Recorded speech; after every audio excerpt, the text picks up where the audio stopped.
ময়মনসিংহ ৬ আসন থেকে নির্বাচিত জনাব মোহাম্মদ কামরুল হাসান। জনাব মোহাম্মদ কামরুল হাসান। আসসালামু আলাইকুম। মাননীয় স্পিকার, আপনাকে ধন্যবাদ।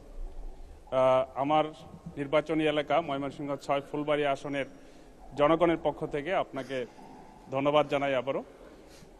মাননীয় স্পিকার, আমাদের ফুলবাড়িয়া থেকে ময়মনসিংহ সদরের যে রাস্তাটি, এটি হচ্ছে 18 ফিট প্রশস্ত এবং এখানে প্রায় 1.5 শতাধিক বাস প্রতিদিন ঢাকায় যাতায়াত করে। পাশাপাশি এখানে শত শত সিএনজি, অটো রিক্সা, মালবাহী ট্রাক, পিকআপ এগুলো চলাচল করে।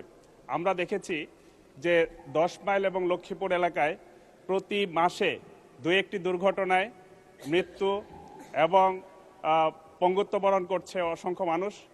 আমি সড়ক এবং জনপথ বিভাগের অধীনে এই রাস্তাটি আমি 4 লেন করার জন্য মাননীয় মন্ত্রী মহোদয়ের দৃষ্টি আকর্ষণ করছি।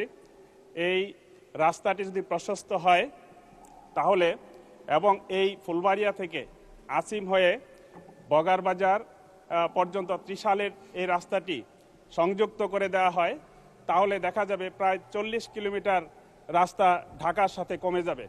আমি মাননীয় সড়ক পরিবহন মন্ত্রী মহোদয়ের দৃষ্টি আকর্ষণ করছি যাতে এটা সম্প্রসারণ করা হয় এবং 4 লেনে উন্নীত করা হয়। যদি এটা হয় তাহলে জামালপুর সহ ওই অঞ্চলের এই মুক্তাগাছা থেকে যে রুটটা আসছে ওই অঞ্চলের মানুষগুলো এই দিকে যাতায়াত করবে, ময়মনসিংহ শহরের যানজট নিরসন হবে।